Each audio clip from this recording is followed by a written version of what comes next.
So a couple of weeks ago, I got the wild hair to convert my drop bar Polyvalent into a alt bar Polyvalent. In this video, I'm going to talk about what I bought, the process, and how it's different using the alternative bars rather than the drop bars. So I wanted to breathe some new life into my Polyvalent just because there was a little bit too much overlap between that bike and the Crust Bambora. And I thought a great way to do it would be to swap out the handlebars. That's right, I have left the ranks of the drop bar elitists and now have joined the alt bar movement. So what is an alt bar, you ask? Well, that is short for alternative bar, meaning alternative to drop bars, aka curly bars or flat bars. So this is a multi-hand position bar. Usually it has some swept back, and in current parlance, it's known as an alt bar. So to do this, first I went on what bars to figure out what bar I wanted to get. And I knew I wanted a bar that was as wide as the Jones bar and had a little bit more sweep going backwards. I was really debating between two bars. First, the Soma Osprey or the Velo Orange Granola bar. Ultimately, I went with the Velo Orange Granola bar just because I could order all the other bits and bobbins and pieces I needed to do this conversion from that one website. And coincidentally, if you are a Patreon supporter, you do get a pretty awesome discount code with Velo Orange.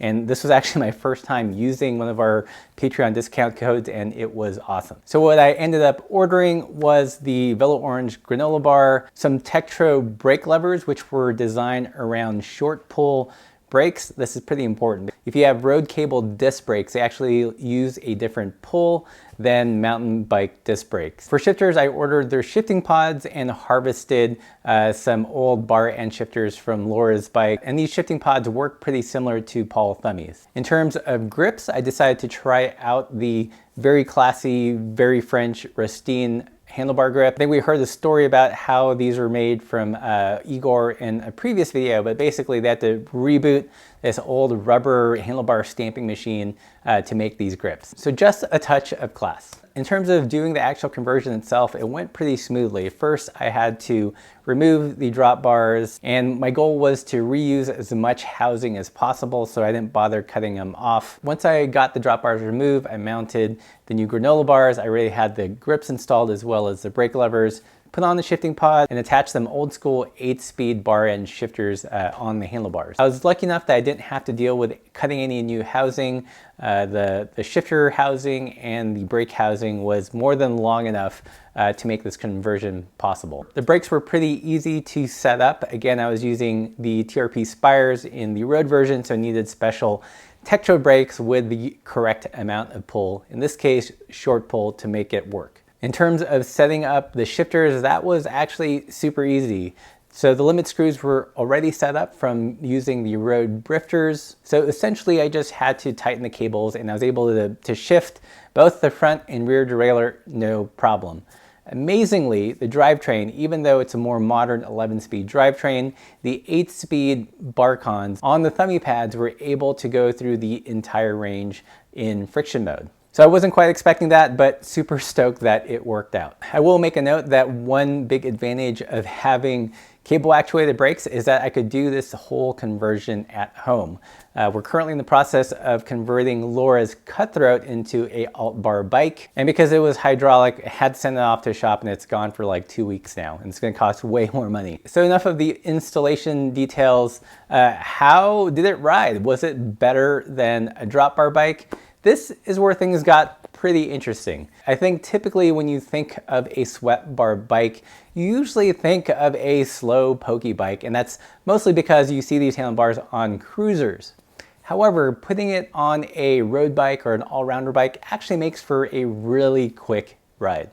A couple really interesting tangible things I felt right away was improved braking performance. So the TRP Spires, not my favorite brake caliper when using with road bar levers. For whatever reason, I feel like they don't have quite enough stopping power. However, when using the flat bar brake lever, it seemed to stop way better than it ever did when using road drifters. So that was kind of an interesting surprise. I don't know if that's because the flat bar style brake lever just has more leverage somehow, although it has the same pull, but the braking performance greatly improved. Another big surprise was shifting performance. So typically when you think friction shifting, you think 9 or maybe 10 speed max. And I was a little concerned that with 11 speed that the shifting would be a little bit sloppy. I'd be caught in between gears pretty often. But to my surprise, it actually works really, really well. Moving the front derailleur is no problem. You have infinite trim, so you can dial in that front chain line. And shifting in the rear was no problem. I could throw the entire cassette in one go if I wanted. In terms of body position, using an alternative bar like the granola bar definitely makes you more upright and puts your center of mass a little bit further behind the handlebars, kind of right in the center of the bike. Because of this, I found my previous saddle, which was a specialized toupee, kind of a little bit more uncomfortable because it is designed for a more forward-leaning position. So I swapped that out for this ergon saddle, and it's awesome. It's cushioned without being too cushioned and just has a nice ergonomic shape and supports me well in this new position. Now let's talk handling, because this is where things were a really big surprise. So the Polyvalent is a lowish trail bike. I believe the trail is in the 40s. Already it's more responsive than the modern gravel bike. And I had a big concern that the change in position would make this bike super duper twitchy. It did take a couple of rides to get used to because the steering in the front does generally feel pretty light, more so with the new position because you have less weight cantilevered over the front of the bike. I thought the handlebars actually put me in a really great position for climbing, a little bit more on top of the bottom bracket so you can really put power into the pedals. And on steep climbs, this was a big advantage because not only could you stand up and get really good power into the pedals, because you were set back, you were more in the middle of the bike, and I found that I was breaking traction less on the rear tire. Whereas if I was on a drop bar bike, because I was a little bit more body weight forward, I would tend to lose traction on those same steep climbs.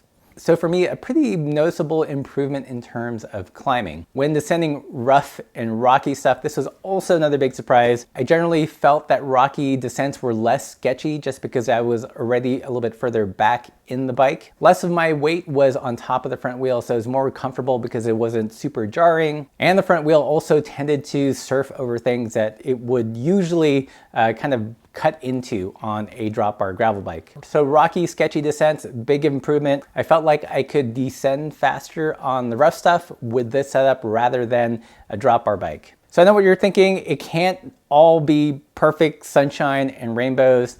What are the downsides? For me, there were basically two downsides to this setup. And one, which probably isn't much of a surprise, is that it is generally less aerodynamic. So if you have long stretches of flat road or you live someplace super windy and you have to pedal a couple miles to get to the gravel, it can be kind of a bummer. I could grab the curved parts and sort of tuck in, but it wasn't very comfortable for long distances. So not great if you're riding through a ton of headwind. Also not an ideal setup if you're going to be pace lining. It's just hard to get aerodynamic with such a wide stance. Another downside is paved descents.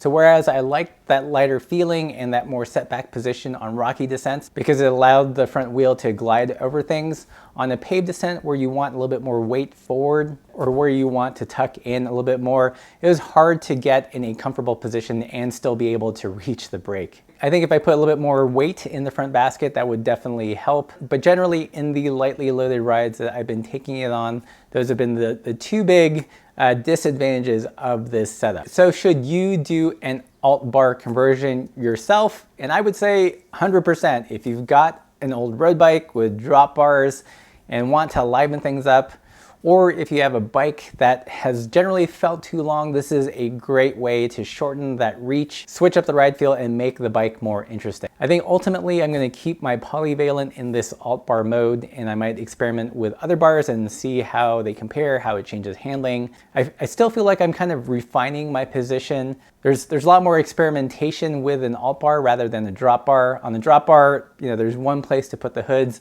On the alt bar like this, you can move things a little bit further forward or further backwards, depending on where you want your body position to be. Look for further updates on this setup, as well as the cutthroat to alternative bar conversion in a couple weeks. Do you guys run alt bars? Let me know in the comments below. And if you like this content, like, share, subscribe. Consider supporting us on Patreon so you can do your own conversion for cheap. And as always, keep the supple side down.